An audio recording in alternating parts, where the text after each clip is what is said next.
നമ്മുടെ ഈ സ്പീച്ചിന്റെ തുടക്കത്തിൽ നമ്മുടെ കമ്മ്യൂണിസ്റ്റിന്റെ സാറ് പറഞ്ഞു എല്ലാവർക്കും പെൻഷൻ കിട്ടുന്നുണ്ട് എന്നൊക്കെ. 13 മാസമായി ഇവിടെ 7 മാസം 13 മാസമായി കെട്ടിട നിർമ്മാണം ഉള്ളവർക്ക് കെട്ടിട നിർമ്മാണം തൊഴിലാളി 7 മാസമായി. ബാക്കിയുള്ളവർക്ക് 13 മാസമായി കെട്ടിട നിർമ്മാണ തൊഴിലാളി. ശരി പറഞ്ഞോ. അടുത്തത് അവർ കെട്ടിട നിർമ്മാണ തൊഴിലാളികൾക്കുള്ള 13 മാസത്തെ കാര്യം പറഞ്ഞത്. പറഞ്ഞോ. സപ്ലൈകോല് വെറും വെള്ള തുണി ഇട്ടിട്ട് മൂടിയിരിക്കുക. വെറും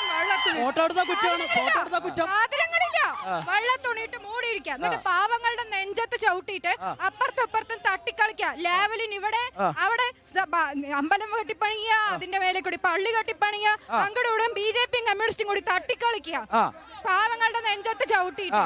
ഇതിനെന്നാ ഒരു പ്രശ്നത്തിനൊരു കണ്ടുകൊണ്ട് ഇടതു മുന്നണിക്ക് വോട്ട് ചെയ്യില്ല, അതാണ് പറയുന്നത്. BJPക്കും വോട്ട് ചെയ്യില്ല. ഓക്കെ, പ്രസിഡന്റ് സാറിനോട് ഒരു ചോദ്യം. പ്രസിഡന്റ് സാറിനോടാണ് ഒരു ചോദ്യം. സാർ, കേരളത്തിലെ ഏറ്റവും വലിയ പൊതുമേഖലാ സ്ഥാപനമായ KSRTCയിൽ ഉദ്യോഗസ്ഥർക്ക് ശമ്പളമില്ല, പെൻഷനായ ആൾക്കാർക്ക് പെൻഷനില്ല, ജോലിക്കായി 8 വർഷമായി കാത്തിരിക്കുന്ന ചെറുപ്പക്കാർക്ക് തൊഴിലുമില്ല. 8 വർഷമായി KSRTCക്കകത്ത് നിയമന നിരോധനം നടത്തിയിരിക്കുകയാണ്. സാർ, എന്താണ് നമ്മുടെ യുവാക്കൾക്ക് ഒരു ജോലി കൊടുക്കുവാൻ KSRTCയിൽ എന്തുകൊണ്ട് സാധിക്കുന്നു?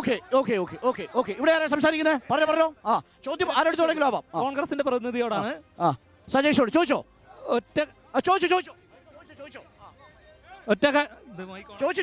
മൈക്കുണ്ട്, അവിടെ കേൾക്കുന്നുണ്ട്. ഞങ്ങൾ ചോദിച്ചത് കോൺഗ്രസിന്റെ പ്രതിനിധി ഇവിടെ സൂചിപ്പിച്ചു 404 സീറ്റിൽ നിന്ന് 40. കേട്ടോ, ഓഡിയൻസ് ഉണ്ട്, ടിവിയിൽ കേൾക്കുന്നുണ്ട്. ചോദിച്ചോളൂ, ഉറക്കെ ചോദിച്ചോളൂ. കേൾക്കും. ഓഡിയോ മൈക്ക് ഓണാണ്, TV കേൾക്കുന്നുണ്ട്. കേട്ടോ. ഓഡിയൻസ് കേൾക്കാം. കൊടുത്തോ. ഞങ്ങൾക്ക് പറയാനുള്ളത്, കഴിഞ്ഞ ചർച്ചയിൽ കോൺഗ്രസിന്റെ പ്രതിനിധി ഞങ്ങൾ ചോദിച്ചതിനുള്ള ഉത്തരവല്ല കൊടുത്തത്. ബഹുമാന്യനായ കോൺഗ്രസിന്റെ പ്രതിനിധി നല്ല ഉത്തരം തരുമെന്ന് പ്രതീക്ഷിക്കുന്നു. അതുകൊണ്ട് ചോദിക്കാണ്, ഇവിടെ BJPക്കെതിരായിട്ടാണ് കോൺഗ്രസ് മത്സരിക്കുന്നത് എങ്കിൽ രാജസ്ഥാനിലെ രാജ്യസഭാ MP ആയിട്ടുള്ള വേണുഗോപാൽ ആലപ്പുഴയിൽ വന്ന് മത്സരിക്കേണ്ട കാര്യം എന്തായിരുന്നു? തോറ്റിട്ട് തിരിച്ച് അദ്ദേഹം അങ്ങോട്ട് പോയാൽ ഇവർ ജയിച്ചാലോ? കോൺഗ്രസിന് അവിടെ ഒരു രാജ്യസഭാ MPയെ വിജയിപ്പിക്കാനുള്ള ശേഷി പോലുമില്ല. രാജ്യസഭയിലാണെങ്കിൽ 3 സീറ്റിന്റെ വ്യത്യാസത്തിലാണ് NDA പുറകിൽ നിൽക്കുന്നത്.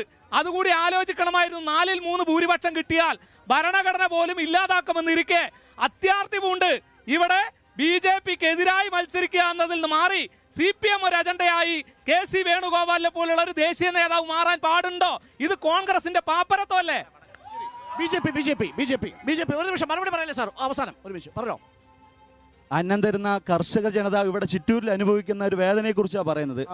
കഴിഞ്ഞ 10 ദിവസങ്ങളായി കർഷക ജനത ഇവിടെ തെരുവിൽ സമരത്തിലായിരുന്നു. വെള്ളത്തിന് വെള്ളത്തിനായി സമരത്തിലായിരുന്നു. കൃഷി ചെയ്ത സ്ഥലം കത്തിച്ചു കളയുന്ന അവസ്ഥ വരെ ഈ ചിറ്റൂർ മണ്ഡലത്തിലുണ്ടായി. ആ അർഹതപ്പെട്ട വെള്ളം നേടിയെടുക്കാൻ സാധിക്കാത്ത ഈ ഇന്ത്യ മുന്നണിയിലെ ഒറ്റ ആളുകള് എന്ത് മുഖവും കൊണ്ടാണ് ഇവിടത്തെ ജനങ്ങളോട് പോയിട്ട് വോട്ട് ചെയ്യണേ എന്ന് ചോദിക്കുന്നത്? അതോടൊപ്പം തന്നെ ഇതെല്ലാം അതിജീവിച്ചുകൊണ്ട് കുറച്ച് നെല്ലുമായിട്ട് സപ്ലൈകോയിൽ പോയി കഴിഞ്ഞാൽ അതെടുത്ത ശേഷം അതിന്റെ കാശ് വേണമെന്ന് പറഞ്ഞ് ബാങ്കിൽ പോകുമ്പോ അവിടുത്തെ മഹാമാരി പറയണ കാശില്ല, ലോണായിട്ട് തരാം. എങ്ങനെ ലോണായിട്ട് തരാം? കാശ് തരില്ല, വീണ്ടും കടങ്കാരനാക്കാം.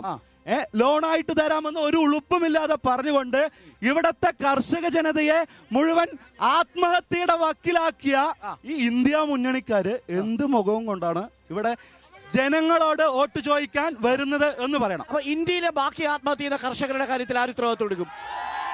ഇന്ത്യയിലെ എവിടത്തെ? ഇന്ത്യയിൽ മുഴുവൻ, മഹാരാഷ്ട്ര അല്ല, കേരള, ഇവിടത്തെ ചിറ്റൂരിലെ വിഷയം സംസാരിച്ചുകൊണ്ടിരുന്നു.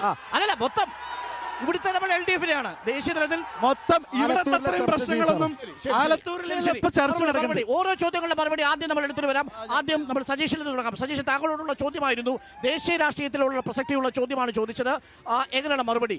എന്തുകൊണ്ടാണ് KC വേണുഗോപാലിനെ പോലെ ദേശീയ തലത്തിലെ സംഘടനാ ചുമതലയുള്ള സെക്രട്ടറിയും രാഹുൽ ഗാന്ധിയും കേരളത്തിൽ വന്ന് മത്സരിക്കുന്നത്? ഇവിടെ BJP ഒരു മത്സര ശക്തിയെ വരുന്നതല്ലേ ഉള്ളൂ, നിങ്ങൾക്ക് ഉത്തരേന്ത്യയിൽ പോയി മത്സരിച്ചാൽ പോരായിരുന്നോ എന്നാണ് ചോദ്യം. അത് പ്രിയപ്പെട്ട സുഹൃത്ത്, ആ ഈ ഇന്ത്യൻ പ്രധാനമന്ത്രിയെ നിർണയിക്കുന്നത് ആ. രാജ്യസഭയുടെ എണ്ണം കണക്കാക്കിയിട്ടാണെന്ന് തെറ്റിദ്ധരിച്ചിട്ടുണ്ടോ എന്ന് എനിക്കൊരു സംശയമുണ്ട്. ആ ഇന്ത്യൻ പ്രധാനമന്ത്രിയെ നിശ്ചയിക്കുന്നത് ആ. ലോക്സഭയിലെ അംഗങ്ങളുടെ എണ്ണം അനുസരിച്ചാണ്. അതെ. ഇന്നത്തെ ഇന്ത്യയുടെ സാഹചര്യത്തിൽ പറഞ്ഞോ. ഇന്നത്തെ ഇന്ത്യയുടെ സാഹചര്യത്തിൽ ആ ആർക്കാണ് ഏറ്റവും കൂടുതൽ സീറ്റ് എന്നുള്ളതാണ് ചോദ്യം. ഏറ്റവും വലിയ ഒറ്റക്കക്ഷി, ഏറ്റവും വലിയ ഒറ്റക്കക്ഷി അല്ലെങ്കിൽ ഏറ്റവും വലിയ മുന്നണി ആര് എന്നുള്ളതാണ് ചോദ്യം. ആ. അങ്ങനെ വരുമ്പോൾ ആ. അവിടെ BJP അല്ലെങ്കിൽ കോൺഗ്രസ് എന്നുള്ള രണ്ട് ഓപ്ഷനാണ് ഉള്ളത്. ആ. അപ്പൊ കോൺഗ്രസിന് കൂടുതൽ സീറ്റുകൾ വേണ്ടത് ഈ രാജ്യത്തിനെ വീണ്ടെടുക്കുവാനുള്ള രാജ്യത്തെ മതേതരവാദികളുടെ അപ്പൊ ഈ ചോദ്യം നേരത്തെ ആവശ്യമാണ്. ആ സുഹൃത്ത് ചോദിച്ച അതുകൊണ്ടാണ് രാജ്യസഭയിലുള്ള ഒരു സീറ്റ് BJPക്ക് കൊടുത്തിട്ട് ലോക്സഭയിൽ വന്ന് മത്സരിച്ചാൽ ഭരണഘടന മാറ്റി എഴുതാൻ ഒരു ബില്ല് കൊണ്ടുവന്ന രാജ്യസഭയിൽ അത് പാസ്സാവൂലേ? ഈ എളമരം കരീം എന്ന് പറയുന്ന ഒരാള് രാജ്യസഭാ മെമ്പറാണെന്ന് ഇവർക്കൊന്നും അറിയില്ലേ? എളമരം കരീം കഴിയാൻ പോകുന്നു. പക്ഷേ ഈ രാജ്യസഭയിലെ കണക്ക് ഇപ്പൊ കർണാടകത്തിൽ നിന്ന് 3 പുലിക്കുട്ടികൾ കോൺഗ്രസിന്റെ രാജ്യസഭയിലേക്ക് കയറിയിട്ടുണ്ട്. തെലങ്കാനയിൽ നിന്ന് പോകാൻ നിൽക്കുകയാണ്. അങ്ങനെയുള്ള പുലിക്കുട്ടികൾ രാജ്യസഭയിൽ കോൺഗ്രസിന്റെ പോകുന്നുണ്ട്. ലോക്സഭയിലെ എണ്ണമാണ് ഇവിടെ കണക്ക്. അതുകൊണ്ട് BJPയുടെ വർഗീയ